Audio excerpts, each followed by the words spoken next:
Muy bien, Shabbat Shalom. De nuevo aquí para todos los que vayan a ver el vídeo. Hemos estado aquí reunidos hablando previamente, pero quería precisamente empezar haciendo un comentario sobre esta mitzvah del Shabbat pasado, bueno, de la última vez que hablamos, porque, y lo digo así en esta grabación para que sea como una especie de respuesta y de explicación, ¿no? Porque se acordarán que yo dije que efectivamente estas mitzvot, donde hablaba de la mujer que era tomada de la cautividad, luego si ella no quería vivir, tú la tenías que dejar ir, etcétera. Yo les decía que eso es la parasha Mishpatim, en Éxodo capítulo 23, si mal no recuerdo, o el 21. 21, a ver, 23 creo que sí, creo que lo he mencionado antes. Entonces, ¿qué ocurre? Que alguien comentó en el vídeo como que no estaba de acuerdo porque la ley es una sola para todo Israel. Entonces, esto es un ejemplo de lo que les decía ahora antes de empezar, de la necesidad de volver a organizar la información y la lógica del procedimiento. Porque, por ejemplo, si uno se piensa que esta es un mandamiento que aplica a los israelitas por igual y no solo a los extranjeros, entonces, ¿qué dije yo en ese vídeo? Oye, tendríamos que aceptar que Dios acepta la poligamia. Y eso no puede ser. Porque ahí dice, si un hombre tiene dos mujeres y tal, hombre, pues Dios no va a permitir que un israelita tenga dos mujeres. ¿Sabes? Pero ¿qué Ujú, pasa? Que esto nos pone a analizar cuál es la esencia o la organización de la Torah.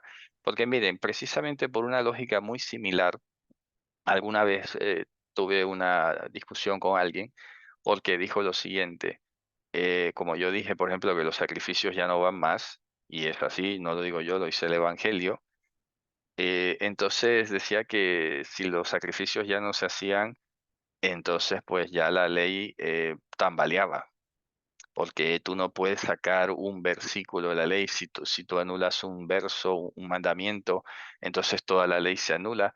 Y este tipo de encriptación, no sé cómo describirlo, pues, ¿sabes? Se vuelve como una especie de bola compacta en la que todas las piezas tienen que funcionar siempre igual. Y eso es donde está el desafío, me estoy dando cuenta que hace falta esa plasticidad. Por ejemplo, hace poco también escuchaba una pregunta que ya la he visto de dos personas distintas sobre cuando yo digo Hashem. Hombre, una cosa es cuando yo digo Hashem, por decir Baruch Hashem, que es una frase, es una expresión normal, cotidiana, y otra cosa es cuando yo hablo de Hashem como el atributo del juicio, ¿vale? Entonces, ¿qué me he dado cuenta? Que algunos, y les puede pasar a varios de ustedes, ¿eh? Y no está bien, porque bueno, las cosas se aclaran, ¿no? Pero ¿qué puede pasar o está pasando? Que entonces ahora se puede estar pensando que en todas las veces donde se diga Hashem estoy hablando del juicio. Dice, no, no. Hay un texto que quiero traer a colación sobre esta forma de estructurar el pensamiento y yo no sé qué pensarían hoy en día de este versículo. Miren, por ejemplo, lo que dice aquí. Vamos a leer 1 Corintios 2:13. Este texto yo lo expliqué en uno de los estudios, lo cité y lo desarrollé un poco, pero creo que vale la pena volver otra vez a leerlo, volver a considerarlo, reflexionar sobre ello, dimensionar la implicación que tiene, porque ya veo que no se asimila, ¿no? Miren lo que dice el versículo 2:13, la versión Jubileo, que es una de las que últimamente está resultando mejor. Mira lo que dice, lo cual también hablamos no con doctas palabras de humanidad, de humana sabiduría, sino con doctrina roja Kodesh, acomodando lo espiritual por medio de lo espiritual. Ojo, acomodando. Esa palabra sale allí, ¿eh? Ahora yo le expliqué que eso evidentemente en el fondo tenía que ver con lo que era el pesher, ¿sabes? Entonces, en el Pesher básicamente es esa regla, hablando de metodologías y reglas, es esa regla que te permitía hacer una lectura metafórica, una lectura alegórica sacada de contexto. Bueno, es una herramienta impresionante. Entonces, te das cuenta que Pablo se los dice, oye, acomodando lo espiritual a lo espiritual. Si yo uso hoy la palabra acomodar, vamos, ya estoy cambiando la Biblia.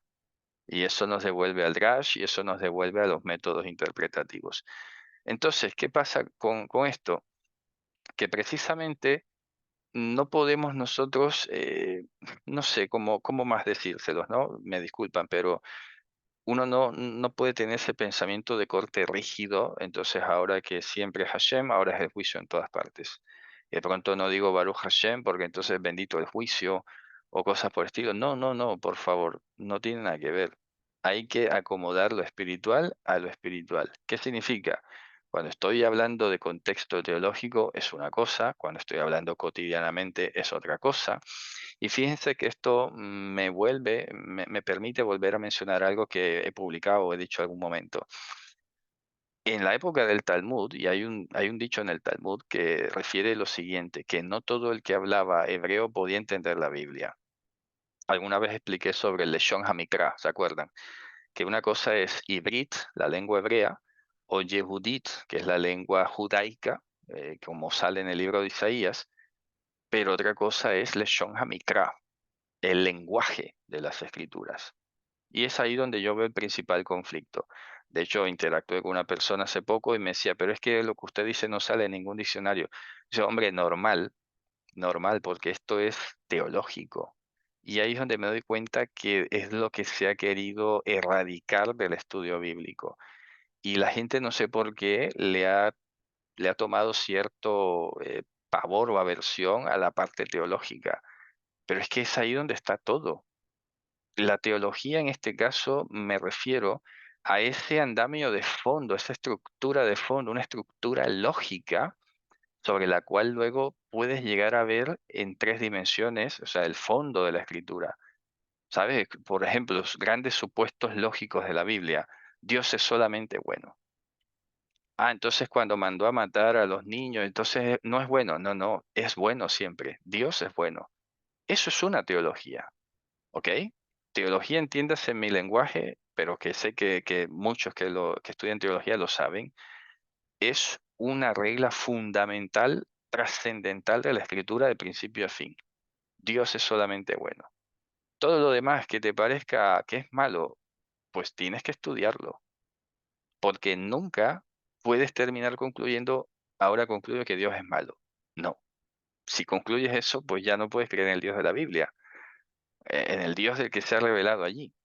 Ah, pero es que contradice, es que como Dios, es que mi Dios no puede. Ojo, pues esta frase la escucho mucho, ¿no? Es que mi Dios no puede. A ver, ¿cómo que no? ¿Quién ha dicho que no? Por ejemplo, ¿no? Otro postulado trascendental y fundamental, solo Dios es el que salva. Ah, que te encuentras que otro salva y parece que es un segundo. Bueno, pues no sé, piénsatelo bien, porque no es así.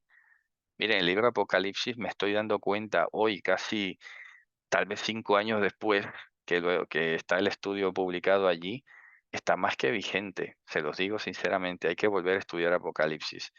Y es más, yo en los últimos vídeos de ese estudio lo dije, como en 2, 3 ocasiones, que si yo volviera a estudiar seguramente mejoraría cosas, de pronto aportaría cosas nuevas, pero el mensaje no lo cambiaría en esencia, porque viendo lo que está allí, lo que se ha explicado, está de verdad hoy, 5 años después les puedo decir, lo refrendo, lo vuelvo a reafirmar.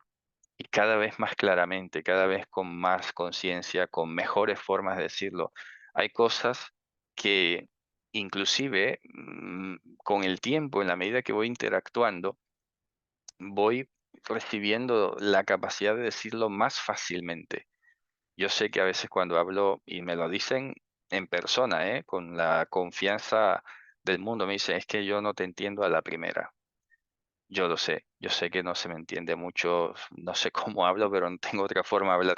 Sinceramente, les voy a decir una cosa, yo no estudio milética, no me interesa, no me gusta, no me gusta. Alguna vez me desahogué con un hermano, con un amigo, le decía, es que claro, ya veo que sale este y dice las cosas, yo no sé cómo las dice, que todo el mundo, wow, genial, y se viraliza, ¿no? Y resulta que lo que yo digo que de pronto tienen alguna igual o mayor fuerza de fondo, pero como yo hablo así y no es adornado y no es estudiado ni es gesticulado, ni hago este tipo de estudio de la expresión, pues claro, lo mío pasa allí, pasarán años hasta que alguno diga, wow, esto estaba por aquí, no lo había visto, como ha pasado, ¿no? Pero les digo, el estudio de Apocalipsis, el libro primeramente y luego el estudio, es necesario porque no hay otra conclusión distinta en Apocalipsis y Yehoshua es Hashem, por ejemplo. Entonces, eso es una teología que está en el fondo. Él es el que está desde el principio, él es el que está al final, él es el que está detrás de todo esto. Claro, pero esta teología es más difícil de abordar, más difícil, tiene más desafíos, pero ustedes tienen que saber que eso es un travesaño. Es una teología porque es que miren, hablando de ese tema, ¿no? Si yo engendro un hijo, vamos a hacer la lógica, ¿no? Él es hijo de Dios, y vale, muy bien, es hijo. Pero ¿qué lo hace que sea? O sea, ¿cuál es la diferencia? Suponiendo que sea un hijo, ¿no? Si tú tienes a un humano como hijo, ese hijo tuyo es 100% humano, no es un semi-humano, es absolutamente humano en toda regla. Entonces, si alguien dice, no, él no es del padre, él es el hijo, dice, pero piensa un poco, ¿cuál es la diferencia si estás diciéndome en tus propias palabras que al ser hijo es 100% Dios? Ahora, el problema lo vas a tener tú si insistes que es hijo siendo 100% Dios, porque me tendrías que demostrar que al ser hijo ya no es 100% Dios. ¿Y por qué no es 100% Dios? ¿Me explico? Entonces tendrías que reducir a Jesús, no sé, a un ángel o a un arcángel, y ya de eso habló el Evangelio. La deidad no sujetó a los ángeles el mundo venidero, no lo sujetó a los ángeles. Entonces, también dice que tiene un nombre que es mayor al de los ángeles. Dice, bueno, entonces, ¿dónde queda? Que no quedan muchas opciones. ¿Sabes? No, que es el mensajero, que es el enviado. Sí, sí, pero es divino. Razona, es divino. No puedes soslayar eso. Entonces, demuéstrame, y ahí entraríamos en ese juego, por un versículo donde diga que el Hijo de Dios no es Dios, por ejemplo. En lo que me refiero a su entera naturaleza.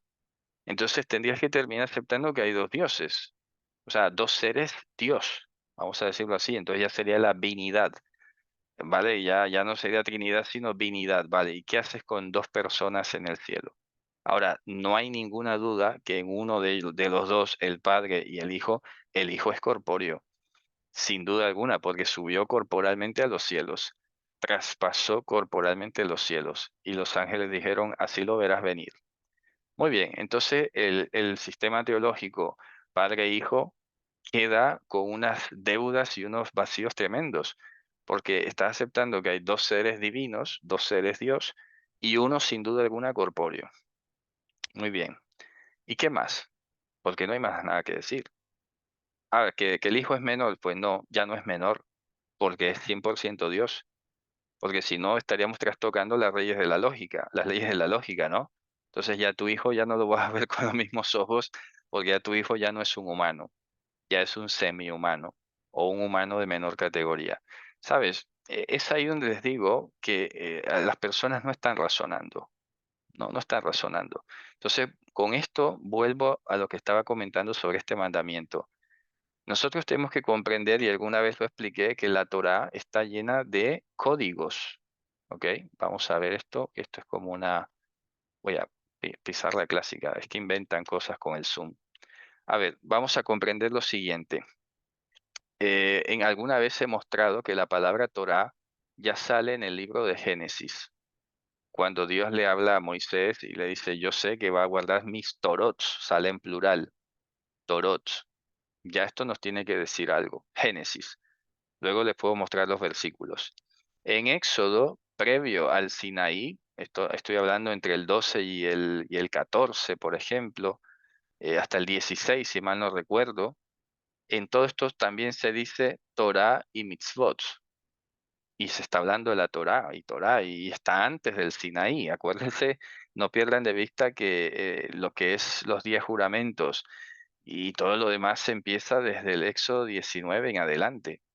Ahora, tampoco pierdan de vista lo que alguna vez expliqué, que lo que es el Pentateuco que hay que diferenciar. Una vez se dice Torah y cree que entiende todo el concepto, y ya me doy cuenta que no es así, que todavía es necesaria otra pedagogía. ¿Por qué? Porque alguna vez lo he explicado, el Pentateuco tiene un proceso de escritura de al menos 40 años, por ejemplo. Ahora, ¿quién lo escribió? Lo escribió Moisés. ¿Y cómo lo escribió? Pues desde la salida de Egipto, es el punto de partida, salida de Egipto. Entonces, más o menos 2 años después, escribe lo que sería en teoría el Génesis hasta el libro de Levítico, o sea, los primeros 3 libros, Génesis, Éxodo y Levítico. Y ya ustedes lo sabrán de sobra que en los siguientes 38 años escribió Números y al final Deuteronomio, que es un corolario, es una copia de la Torá, por eso en hebreo se llama Mishneh Torah. Mishneh Torah, que significa la copia o el duplicado de la Torá. Mishneh Torah. Así se le conoce al libro de Deuteronomio también. Entonces, claro, ¿qué significa esto? Que esto es un proceso gradual. Ustedes saben que las leyes que se dieron hasta Levítico, algunas luego fueron especificadas en números y otras de repente recibieron una acotación en Deuteronomio, por ejemplo. ¿Vale? Entonces hay un proceso continuo, un proceso en desarrollo que fue la Torá. Entonces, cuando usamos la palabra Torá, no tenemos de pronto esto claro y pensamos que siempre estamos hablando de Pentateuco. Y no es así. No siempre estamos hablando de Pentateuco. Acuérdense que en alguna vez expliqué lo que se llama la Torat HaKorbanot, la Torat HaKorbanot, que sería la instrucción relativa a todo lo que tiene que ver con Korbanot. Y estoy usando la palabra Torah, pero es un subcódigo dentro del Pentateuco. Yo creo que de aquí en adelante voy a tener que ser más específico, si es el caso, más pedagógico, en diferenciar y usar la palabra hebrea, por ejemplo, Humash, que es la que se utiliza para hablar de todo el Pentateuco, y de repente cuando me refiero a una Torah en particular. Ahora, ¿qué me gustaría a mí? Que todos ustedes y los que no están aquí, tuvieran el pensamiento flexible, ¿cómo se dice? El pensamiento como plástico, es un término que se utiliza, la plasticidad del pensamiento, para saber por contexto a qué me estoy refiriendo. Porque yo puedo hablarle de la Torá cuando Dios le dio la Torá a Abraham, pero no estoy hablando del Pentateuco, ni estoy hablando de de los 10 juramentos. Estoy hablando de la Torá que le dio a Abraham. Ojo, cómo se oye. Para que vean ustedes que es necesario esta pedagogía. Me doy cuenta. Entonces, si yo mañana escribo algún texto donde diga, es que cuando Dios le dio la Torá a Jacob, bueno, cualquiera dirá la Torá, bueno, con eso se está equivocando, hermano, se está inventando. No, no, no. Oye, entonces diré una Torá, por ejemplo. Hay que fijarse en las minucias. La Torá, una Torá, etcétera. Pero sobre todo, porque me puedo equivocar al hablar, según como estaba hablando, pero oye, está esto está en el fondo. A eso me refiero con los fondos. Hombre, ustedes tienen que saber que perfectamente yo a esta altura no voy a decir que es que Dios le entregó el Pentateuco a Jacob. ¿Me explico? Ahora, el judaísmo sí llega a decirlo, que es lo irónico. El judaísmo se dice que ya Jacob conocía todos los mandamientos. Eso no es verdad, obviamente. Si los conociera, si hubiera conocido, no hubiera cometido las atrocidades que cometió casándose con 2 hermanas y todo lo demás, ¿sabe? Pero se dicen cosas por decirse nada más. El asunto es la necesidad, repito, de la plasticidad del pensamiento, acomodar lo espiritual a lo espiritual. Y partiendo de ese principio, entonces saber, oye, que el Pentateuco no es igual en todas sus partes para todos. Vamos a hablar del Pentateuco como una gran esfera. Voy a poner aquí la palabra Humash, Pentateuco. Me gustaría que nos aprendiésemos Humash, que es más corta y de pronto es más concepto más redondo. Pero aquí tenemos códigos. Tenemos Korbanot, por ejemplo. Tenemos matrimonio, leyes sobre matrimonio, leyes civiles, sobre restauración, restitución, que hemos estado estudiando muchísimo de eso, leyes sobre, no sé, la compatibilidad espiritual, compatibilidad. Entonces surge la cuestión, es la siguiente, supongamos que aquí hay otras esferas, que segurísimo que las hay, que no las voy a estar mencionando todas, y de pronto tampoco me acuerdo de todas. Pero el dilema que algunos se puede estar planteando es, ¿será que si hay una supresión o una modificación de una de estas burbujas, eso quiere decir que todo el Pentateuco está anulado? La pregunta, pues no. Entonces, a esto me refiero con esta especie de fusión masiva de conceptos, que es lo que creo que a muchos les puede estar pasando factura ahora, porque dicen, no, es que si el mandamiento de los sacrificios se anula o se cambia o lo que sea, que creo que no se ha entendido de pronto bien, entonces ya creen que toda la ley está anulada, porque allá en Santiago, en Jacob dice, si violas un mandamiento, violas toda la ley. A ver, no. Cuando Jacob está diciendo eso, se lo está diciendo a los que se quieren justificar por la ley. Pero no te está diciendo ahora que, oye, cada vez que violas un mandamiento, violas toda la ley. Eso no es verdad. Pero claro, entonces si yo digo esto, cualquiera dirá que yo estoy contradiciendo al apóstol. Dice, no lo estoy contradiciendo, porque es que él no está hablando de eso. Él no está hablando de eso. ¿Me explico? Porque si no, imagínate, si nos atenemos a lo que dice ahí textualmente, entonces creo que dice, por ejemplo, que Abraham se justificó juntamente con sus obras. Cualquiera podría concluir que entonces las obras complementan a la gracia para la salvación y por eso muchos sistemas de creencia terminan diciéndote que la salvación se pierde o la salvación la tienes que cuidar y te tienes que portar súper bien porque si no, ya está, la perdiste. ¿Sabes? Pues resulta que no. Jacob no está hablando de esto. Jacob no está hablando de esto. Está hablando de decir, es otro tema, ¿no? Porque dice, a ver, no me vengas ahora a decir que es que tú tienes fe, la fe como un concepto abstracto, teológico, y luego no das ningún fruto. El problema es que usó la palabra obra. Bueno, y ya ves tú, hay una predisposición global con la palabra obra. Tú dices la palabra obra en algunos sectores y ya eso es, vamos, se acabó. Este no tiene el Espíritu Santo, ha caído de la gracia, porque la palabra obra es extremadamente sensible para algunos. ¿Me explico? Para otros, puede ser que la palabra sensible sea la salvación no se pierde, supongamos. Bueno, si tú dices eso ya para otro habrá otra palabra sensible. Entonces hay que ejercitarse, escuchar a las personas, ver dónde está el punto sensible, sí, pero ven acá, vamos a razonar. ¿De qué está hablando aquí? Vamos a ponernos de acuerdo de qué está hablando. Pero es que cada vez más es muy difícil que las personas se escuchen.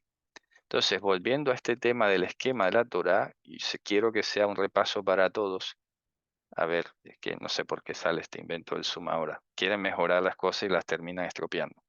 Entonces, la pregunta concreta es, ¿será que si hay una modificación del mandamiento de los sacrificios significa que dinamitó todo y todo está sujeto absolutamente a todo lo demás? Pues le voy a decir que no es verdad. ¿Y cómo lo demuestro? Ya lo he demostrado en una publicación hace tiempo, que las voy a volver a compartir. ¿Qué diríamos del sacrificio de Mashiach si nos atenemos estrictamente a lo que dice la letra de la Torá? Terminaríamos concluyendo que no fue válido. ¿Por qué? Porque Yehoshua fue azotado antes de ser sacrificado. Cargó un madero encima, que a la vaca roja no le podías poner ningún madero, a un cordero no podía tener ningún defecto físico. Además, tenía que ser ofrecido por los sacerdotes levitas y aquí fue elevado por los romanos impíos.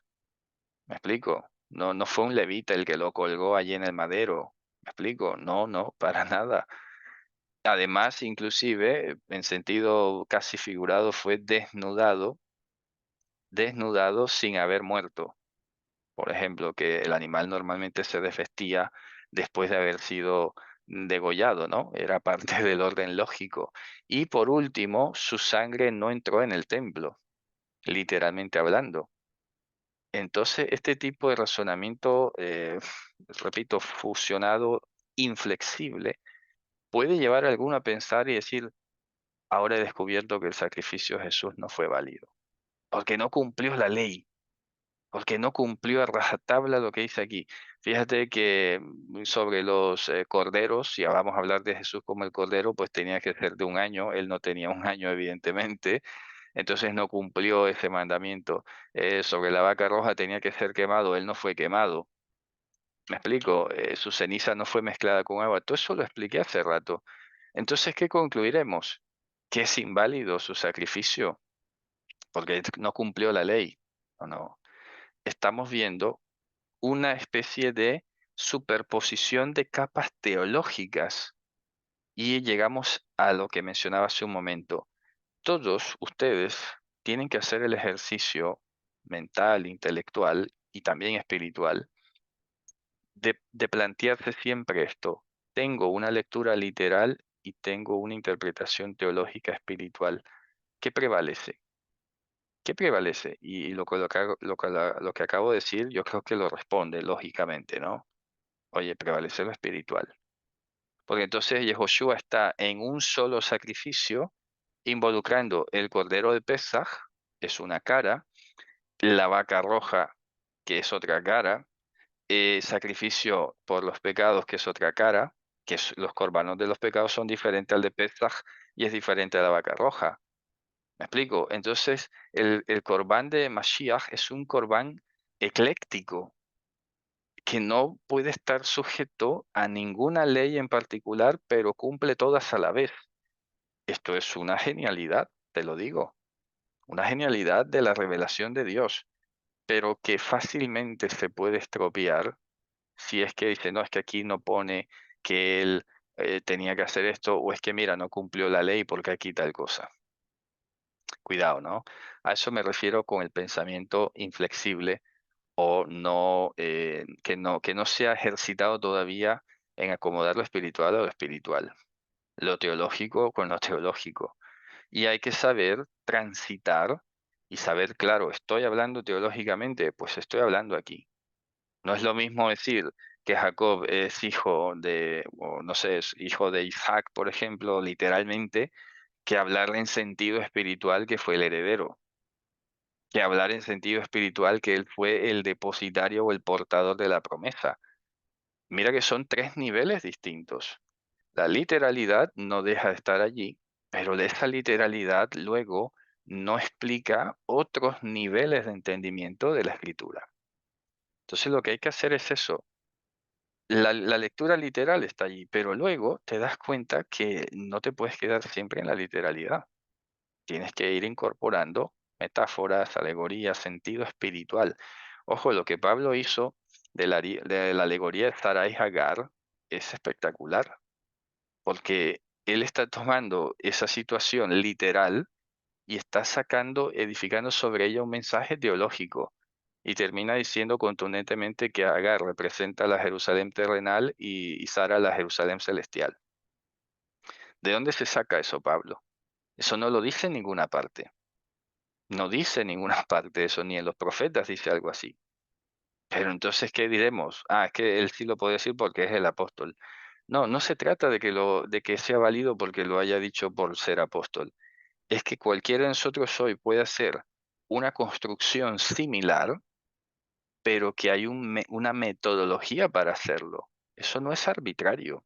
Yo no sé si alguno en el público, ¿no? No digo de ustedes, que creo que no pensarían de esa manera, pero en el público general que a veces me escucha se pensarán que yo, no sé, me invento castillos de naipe en mi imaginación. Pero no, no, es que esto tiene una lógica. Y eso es lo que creo que va llegando la hora de empezar a instruir sobre cómo se construye una lógica correcta, partiendo de la literalidad y luego viendo las otras dimensiones del mandamiento. Entonces, en este caso, para volver a lo que estaba comentando sobre esta mitzvah, sí he dicho que este mandamiento de la mujer extranjera solo era para los gentiles que estaban no en medio, alrededor de Israel. Porque eso es la otra cosa que creo que a veces no se termina de dimensionar o se pierde de vista, y es que, también lo he dicho en otras ocasiones, voy a abrir otra pizarra por aquí, recordemos que el campamento estaba organizado de la siguiente manera: el tabernáculo de Dios, los levitas, Moisés de esta parte, y luego los 4 campamentos de Israel, y por fuera el cinturón de los gentiles. ¿Ok? Aquí estaban los gentiles que, oye, salieron por inercia de Egipto, salieron porque vieron que ya 9 de 9 se habían dado, pues no me voy a arriesgar. Y salieron sin saber ni quién era Dios. ¿Me explico? Salieron, dice, bueno, sí, yo salgo. Porque, ojo, no se vaya a pensar que solo salieron de Egipto los que comieron la Pascua. No, mucha gente segurísimo se pegó, se unió, salieron egipcios de todas las naciones, ya lo dice la Torá, salió con ellos una gran multitud de gente, Erev Rav. Pero cuando ya se establece la sociedad hebrea, llamémosle así, con los mandamientos de Dios sobre los campamentos, sobre todo, oye, venía gente con unas problemáticas inerciales de atrás. Venía el que tenía 2 mujeres, el que tenía 4, el que tenía, bueno, cualquier cantidad de cosas, ¿no? Y lo que hace Hashem es establecer una legislación para los casos particulares que no fuesen a representarse, digamos, una problemática para el conjunto del pueblo, ni para los que estaban allí, que luego ya entenderían otras cosas. Yo me imagino, por ejemplo, que cualquier gentil que tenía 2 mujeres aquí, si llega luego finalmente a convertirse al Dios de Israel y termina entrando a X campamento, hombre, segurísimo no iba a seguir viviendo con las 2. ¿Me explico? Por ejemplo, fíjense este caso, no sé si lo mencioné alguna vez, yo creo que sí. En el caso del libro de Esdras y Nehemías es bastante sorprendente, porque allí se produjo una especie de divorcios masivos de facto. Viene Esdras y Nehemías y dice, no, no, expulsen a estas mujeres. Ojo con eso, ¿eh? Y dice el texto que se divorciaron de ellas, porque estos israelitas que venían de Babilonia, estos judíos, se habían casado con mujeres de Ashdod, con mujeres de de otros pueblos, ¿no? Que habían tomado mujeres para sí. Y viene Esdras y los dice, no, no, divórciense de estas mujeres. Ahora, a mí sinceramente me sorprende esa escena, que digo, vaya, es un poco raro, ¿no? Pues ya venían así. Pero él declara o decreta un divorcio express. No te dice ninguna causa, ni que es que vivía en adulterio, es que vivía en inmoralidad sexual, o es que de pronto ya ella no quería vivir, o es que estaban dándose mala vida, no, no dice nada, ¿eh? Ahora, uno puede inferir que seguramente sí, puede ser que sí, pero no lo sabemos. El asunto o el caso concreto es que Esdras, con Nehemías, decretan esos divorcios ejecutivos, sin mediar y sin dar explicaciones. Uno, ¿qué pasa? Uno es el que tiene que inferirlas. Ah, pero ahí no pones, ya está, ya no lo pone, pero tú lo tienes que inferir, es tan difícil eso. Ahora todo tiene que estar milimétricamente escrito porque si no ya estás violando la Biblia, estás agregando cosas que Dios no dijo. No, por favor. ¿Qué forma de pensar es esa? Se me hace un poco extraño, ¿no? Si Esdras decretó divorcios y no da explicaciones, yo no voy a pensar a la primera que es que está violando la ley. Ah, porque es que la ley dice que solo por inmoralidad sexual y aquí la pobre mujer ashdodita no dice que haya cometido adulterio, entonces ¿por qué la divorció? Hombre, por algo será, pero no por haber violado la ley. ¿No te parece lógico eso?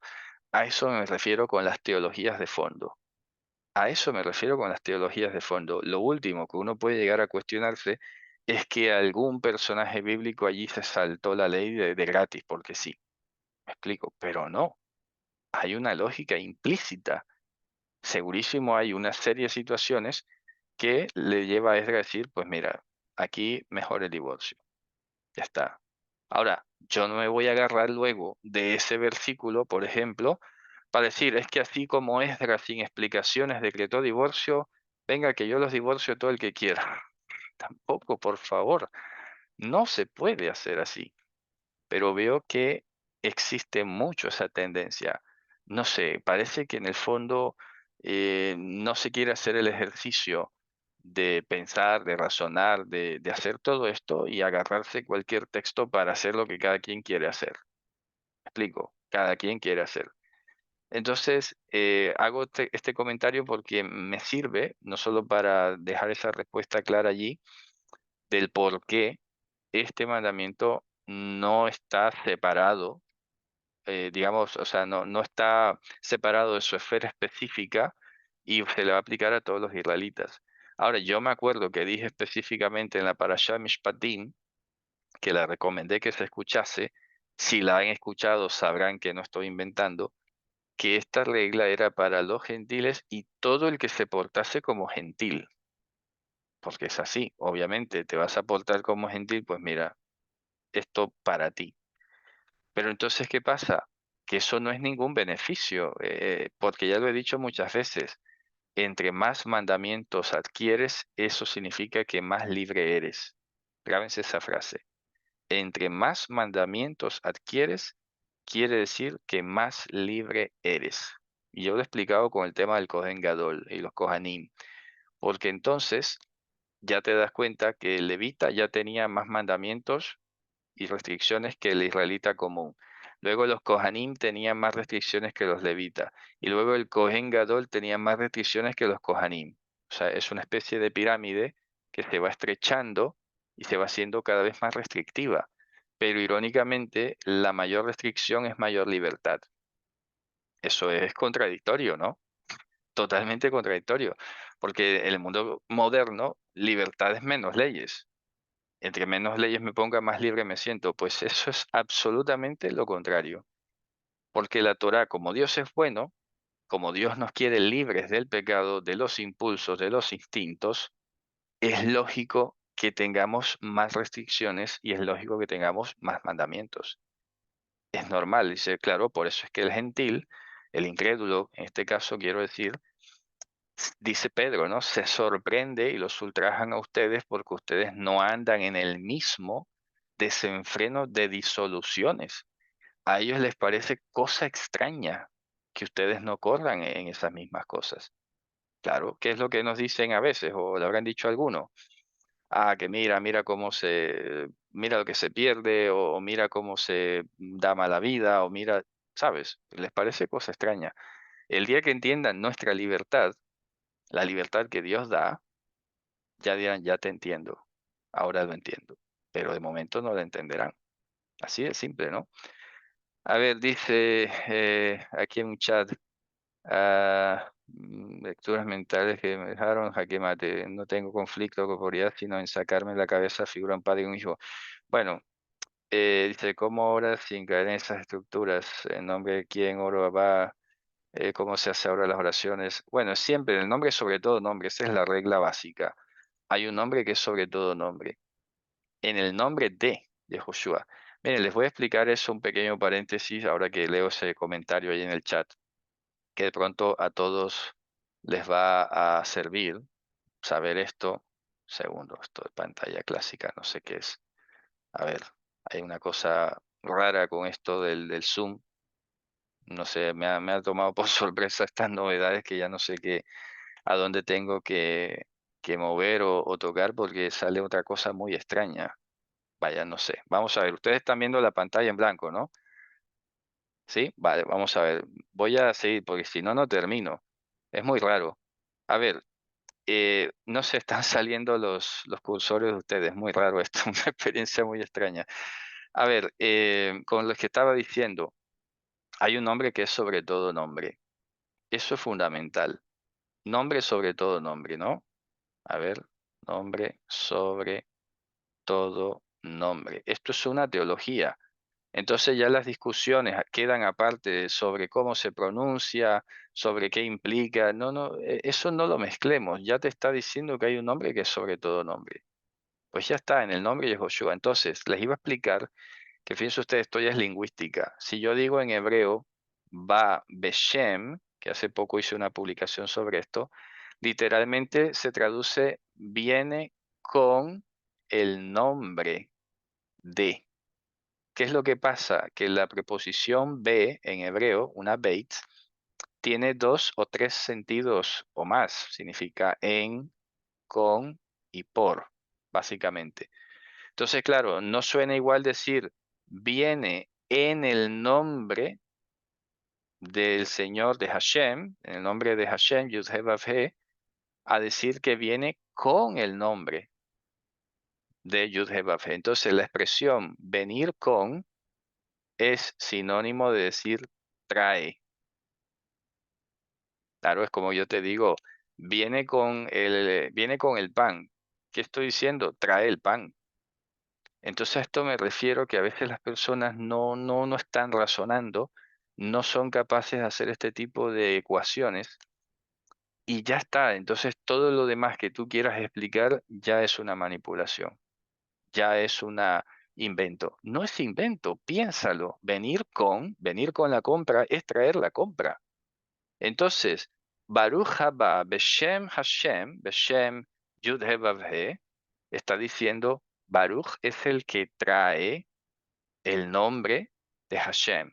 ¿Qué significa eso? Que él está trayendo consigo y sobre sí todo el juicio y todas las determinaciones que habían expresado bajo el nombre de Yud-Heh-Vav-He. Él lo está trayendo. Por eso dice, dado a conocer tu nombre a los hombres. Y no está hablando de pronunciaciones, por favor. Me explico. Cuando él dice eso en Juan, he revelado tu nombre a los hombres o he enseñado tu nombre a los hombres, ¿a qué se está refiriendo? A que él está trayendo sobre sí toda la manifestación de los juicios de lo que la humanidad no se podía justificar. Eso es venir con. Pero la gente en sus Biblias dice, es que aquí la mía dice viene en. Pues no es igual. ¿Qué quieres que te diga? Oye, la traducción está equivocada. Ah, te lo estás inventando. No, es lógica. Es lógica, es conversión. Miren, precisamente dentro de un artículo que estoy escribiendo, volviendo aquí a la dichosa pizarra esta que no sé por qué inventan tanto, es un poco raro esto, pues resulta que eh, voy a hacer una de las observaciones lingüísticas, mientras que en hebreo, por ejemplo, se usa mucho la adjetivación, por decir de alguna forma, el Kadosh, supongamos, el Kadosh, el poderoso santo, ¿no? El Kadosh. Pues en arameo normalmente se va a decir no con adjetivos, sino am, con constructo. Es decir, el ajá de kutsha, por ejemplo. Y esto es otra forma de hablar. En arameo es diferente de la lengua hebrea. Son dos idiomas distintos. Entonces, alguna vez, hace poco le explicaba a alguien, no es lo mismo decir dabar en hebreo que decir Meimra en arameo, por ejemplo, porque estamos hablando de cosas absolutamente distintas. Ah, que literalmente es palabra, sí, sí, pero no implican lo mismo. Entonces, no es lo mismo decir Ab en hebreo, sí, bueno, padre, lo que quieras, y otra cosa es decir Abba, como lo dije hace poco. En la literatura judía a Dios nunca se le llamó Abba, nunca. No hay ni una oración, no hay ni una plegaria, no hay ni un cántico en el que a Dios se le llame Abba. El origen de la palabra Abba es una palabra absolutamente novedosa en la literatura, no sale ni en los rollos de Qumran. Es una cosa novedosa en todo sentido, en toda regla, sobre todo en el uso que se le da en el Evangelio. Cuando publique el artículo sobre la palabra Abba, que todavía no lo he terminado, porque he ido tomándome la cosa muy en serio, ¿no? Recabando hasta el máximo, he encontrado cosas que no conocía, pero que van en una dirección muy interesantísima. Y luego lo que voy a hacer es el ejercicio pedagógico de cómo transmito todo esto. Y es lo que estoy pensando ahora mismo. Por eso no lo he publicado. Es más, les digo algo que se lo dije a alguien hace poco. El día que vaya a publicar ese artículo, no lo voy a colgar allí, ya está en el Facebook y punto. No, no. Voy a hacer una reunión en vivo y lo vamos a leer y lo voy a ir explicando. Porque es que me he dado cuenta que a veces cuando escribo artículos larguísimos, me doy cuenta que la gente no se los lee. No se los lee. Entonces voy a hacer una lectura online del documento y cualquier cosa que esté escrita que no se entienda, pues ya me lo preguntarán. Porque así también me aseguro de que ustedes lo están entendiendo correctamente como yo quisiera que se entendiera. Porque a veces una cosa es escribir, ¿vale? Pero otra cosa es lo que la gente está entendiendo de lo que yo dije. Y a veces me quedo pensando mucho en eso, ¿no? ¿Qué estarán entendiendo? Pero si estamos así, yo voy leyendo el documento, voy explicando párrafo tras párrafo, etcétera, etcétera, así ya no quedará ninguna duda. Oye, esta es la lectura apropiada del documento, que va a ser mucho más productiva que poner allí un documento en PDF y léetelo, ¿sabes? Porque ve tú a saber si se lee y si se entiende.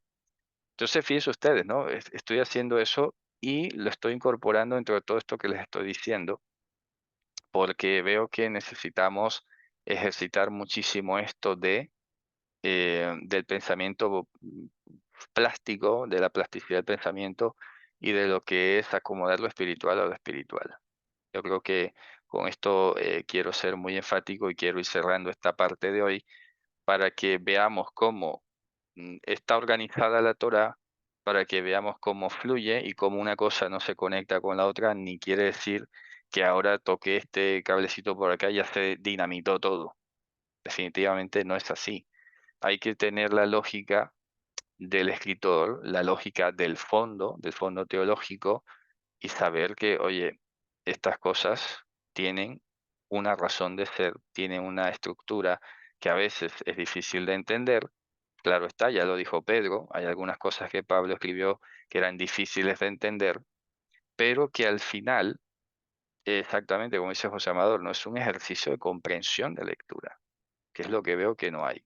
Definitivamente estamos, yo estoy viendo, ¿no? Pues cada vez más fuerte. Y miren que esto lo digo a nivel general, aquí en Cataluña y en España, en todos los países del mundo, creo yo, hay una prueba internacional que se llama la prueba PISA y resulta que han salido muy mal. Y una de las áreas en las que más mal, peor, están saliendo los estudiantes es en comprensión lectora y no saben qué hacer. Claro, porque ¿sabes qué pasa? Que el cerebro se está atrofiando con el tiempo, ¿no? No sé, alguna vez le hablaba de la inmersión en tanta información que el cerebro no procesa nada, todo lo va pasando súper rápido, lee, ya cree que leyó y no es así. ¿Y eso qué pasa? Que se está deteriorando la capacidad de raciocinio. Y es ahí donde les digo, cuídense del raciocinio. Alguna vez lo dije, cuídense de la salud mental. Pues hay que cuidarse del raciocinio, hay que tomarse el tiempo, leer, volver a leer, preguntarse y todo lo demás, pero hay que hacer el ejercicio porque la cosa está pintando muy complicada. Pero bueno, Javerim, hoy prácticamente no hemos visto un mandamiento, explicamos uno que ya habíamos visto, pero creo que era necesario. Espero que sirva todo esto que hemos hablado hoy sobre la plasticidad del pensamiento, acomodando lo espiritual a lo espiritual, y que esto nos sirva como una premisa fundamental para que en la medida que sigamos estudiando la Torah, el Evangelio, no perdamos de vista, oye, ¿cuál es el foco? ¿Sabes? El foco definitivamente es Mashiach y todo lo que implicó su sacrificio, indistintamente de que aquí dice, allá dice, mira, esto no te lo dejes quitar porque es que esta es la estructura básica, es el código fuente. Todo lo demás se queda en superficie, hay cosas que serán difíciles de entender, difíciles de encajar, no saber distinguir, hoy esto es lo otro, pero estas dudas superficiales nunca pueden carcomer el tramo fundamental teológico de toda la escritura, ¿ok? Que es que vino aquí y nos salvó. Bueno, muy bien, Javerim, ha sido un placer entonces vernos, aunque sea un poco así, leernos así un poco en el chat, interactuar un poco más de cerca. Que tenga un Shabbat lleno de Shalom y nos vemos mañana con la ayuda de Hashem. Leitraut. Shabbat Shalom.